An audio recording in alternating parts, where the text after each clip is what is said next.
اچھا جی، یہاں پر اب بات کرتے ہیں کہ کس وجہ سے اس فلم کو بین کیا گیا، کیونکہ ابھی تک تو کہیں پر ایسا لگ ہی نہیں رہا ہے کہ جناب کو یہ فلم بین کی جاتی یا اس پہ کوئی ایسی بات ہے کہ بین کیا جائے۔ ہاں، یہ ضرور ذہن میں آ رہا ہے کہ ہو سکتا ہے کہ ایک خاص مسلک کو اس میں دکھایا گیا ہے کہ جی نعت خواہ ہیں یا جو ہیں وہ نیاز نظر والے ہیں، تو شاید ہو سکتا ہے کہ ان لوگوں نے کہیں پر اس پہ اعتراض کیا ہو کہ جی جناب آپ نے ایک خاص مسلک کو کیوں انٹروڈکٹ کروایا ہے اس میں، مگر ایسی بات نہیں تھی۔ اس میں بین جو لگا ہے وہ بیسکلی اس بات پہ لگا ہے کہ بیسکلی یہ تو ہو جاتے ہیں بھائی محلے میں بدنام، ٹھیک ہے، اب ان کو جو ہے محلے میں کوئی ایکسیپٹ کرنے کے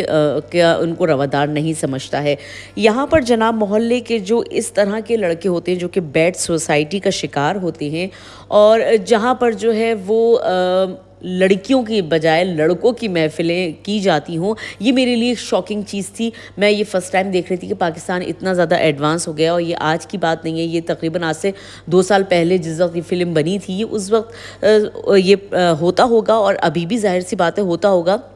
بلکہ میں تو یہ کہوں گی کہ یہ شاید میڈیا پہ اتنا زیادہ دکھایا نہیں جاتا تھا، مگر اس میں یہ چیز دکھائی گئی کہ جی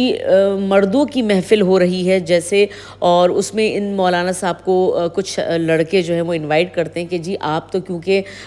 اس طرح کے ٹرانسجینڈر ٹائپ کے لگتے ہیں، آپ تو خواتین کا روپ بھی بہت اچھا دھار لیتے ہیں، تو آپ جو ہے جناب اس طرح کی لڑکوں کی محفل میں آیا کریں۔ اور اس میں ایک لڑکا جس میں وہ سرمد کھوسٹ خود ہی ہیں، اور وہ جو ہے وہ ڈانس کرتے ہوئے دکھا رہے ہیں اور چاروں طرف مرد بیٹھے ہوئے ہیں اور ان پہ پیسے نچھاور کر رہے ہیں جناب، اور وہ جو ہے لڑکیوں کی طرح بیچ میں ڈانس کر رہے ہیں۔ تو یہ چیز جو تھی یہ تھوڑی سی ایسی تھی کہ ناقابل برداشت، اور ہمارے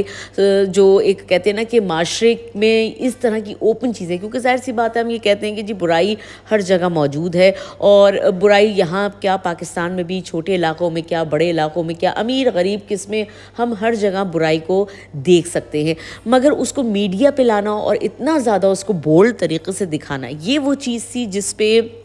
اعتراض تھا اور اس پہ جو ہے وہ بین لگ گیا تھا۔ اچھا، میں اس جگہ یہ سمجھتی ہوں کہ برائی ظاہر سی بات ہے ہر جگہ موجود ہوتی ہے، چاہے وہ جرمنی ہو، چاہے وہ دنیا کا کوئی بھی ملک ہو، جیسے کہ میں پہلے بھی بتا چکی ہوں، مگر کیا ہمارے ملک میں اگر فلم بننی ہے اور اگر آرٹ مووی بننی ہے تو کیا ضروری ہے کہ ہم پاکستان کی ان برائیوں کو اجاگر کریں جو کہ ابھی جن پہ پردہ پڑا ہوا ہے، یا جن کو ہم چاہتے ہیں کہ وہ برائیاں ایز اے اسلامی ملک وہ نہ دکھائی جائیں؟ ٹھیک ہے جی، اویئرنیس سب کو ہے، آج کل فنگر ٹپس پہ پوری دنیا ہے اور ہر ایک کو اویئرنیس ہے کہ کیا چیز کیا ہوتی ہے اور کس طرح کے ریلیشن شپ آج کل یورپ میں ان ہیں اور کس چیزوں کو سپورٹ کیا جا رہا ہے، مگر کیا اگر ہم بھی ان چیزوں کو دکھائیں گے تو ہم میں اور ان لوگوں میں کیا فرق رہ جائے گا؟ ہم سمجھتے ہیں کہ جی جناب ہم بڑے بولڈ ہو رہے ہیں اور ہمیں یہ سب چیزیں، برائی کی چیزیں بھی بڑی اچھی ڈسکس کرنی چاہیے، تو میں ان لوگوں سے سوال کرتی ہوں کہ آئندہ سے وہ ایسے سینسیٹیو ٹاپکس پہ اپنے بچوں سے بات کر کے دیکھیں۔ اگر ان کا بچہ اس طرح کا کبھی ان سے سوال کرتا ہے یا ان سے یہ کہتا ہے کہ میں کسی ایسے بندے کے ساتھ ریلیشن شپ میں ہوں جو ٹرانسجینڈر ہے، تو ان کے کیا ریئیکشن ہوں گے؟ ہم مطلب یورپ کے ساتھ ساتھ ہم اپنے مائنڈ کو اس طرح ڈیولپ کر رہے ہیں، تو میں سمجھتی ہوں کہ ٹھیک ہے آپ آرٹ موویز بنائیں، پاکستان کے کچھ سینسیٹیو پہلوؤں کو دکھائیں جہاں پر حقیقت ہے، اور بہت سے ایسے پہلو ہیں جو اس طرح کے آرٹسٹ لوگ ہوتے ہیں وہ اس طرح کے پہلوؤں کو بہت اچھی طرح اپنی آنکھ سے دیکھ لیتے ہیں آرٹسٹ لوگ، تو میں تو بلکہ سارے پروڈیوسر خاص طور پہ سرمد کھوسٹ سر سے بھی یہی کہوں گی کہ وہ بھی ان چیزوں کو دیکھیں۔ میں تو کہتی ہوں ہمارے ملک میں آج کل کے دور میں اتنے زیادہ پرابلمز ہیں، اس میں آپ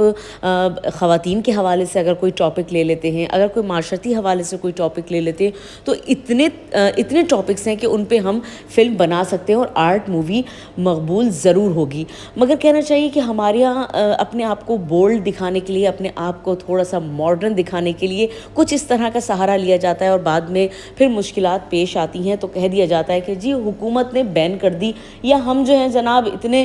معصوم تھے کہ ہم نے بس ایسے ہی آئیڈیا آ کے اس ویڈیو کو بنا لیا، فلم کو بنا لیا، اور اس کے بعد جناب ہم یہ دیکھیں یہ مسئلے ہوئے، کیونکہ حکومت یہ نہیں چاہتی ہے، اتنا بولڈ ہونا نہیں چاہتی ہے۔ تو میں بھی یہی چاہوں گی کہ ہمیں اتنا بولڈ نہیں ہونا چاہیے، ہر برائی ہر انسان بہت اچھی طرح سیکھ لیتا ہے، اچھائی سکھانا سب سے زیادہ مشکل ہوتا ہے، کیونکہ اس پہ بعض دفعہ اچھی چیز پہ قائم رہنا بڑا مشکل ہو جاتا ہے۔ تو یہاں پر میں اپنی اس ریویو کو جو ہے وہ اختتام پہ کرتی ہوں. اور مجھے فلم اوور آل ایکٹنگ کے حساب سے اگر دیکھی جائے, کیمرہ میننگ دیکھی جائے, ہر چیز سپر ٹاپ تھی. مگر جس بنیاد پہ اس فلم کو وہاں پر پاکستان میں نہیں دکھایا گیا, وہ بنیاد مجھے واقعی تھوڑی سی شاکڈ لگی. چلیں جی, یہاں پر میں اپنا ریویو ولاگ جو ہے اس کو اختتام پہ کرتی ہوں. اور مجھے امید ہے کہ آپ کو آئیڈیا ہو گیا ہوگا کہ کس طرح کی مووی تھی اور کس طرح کی سٹوری تھی اور کس بنیاد پہ جو ہے اس فلم کو بین کیا گیا تھا. تو انشاءاللہ نیکسٹ ولاگ میں یا نیکسٹ پروگرام میں اپنے پھر حاضر ہو جاؤں گی ایک نئے کانٹینٹ کے ساتھ. اپنا خیال رکھیے گا. اللہ حافظ.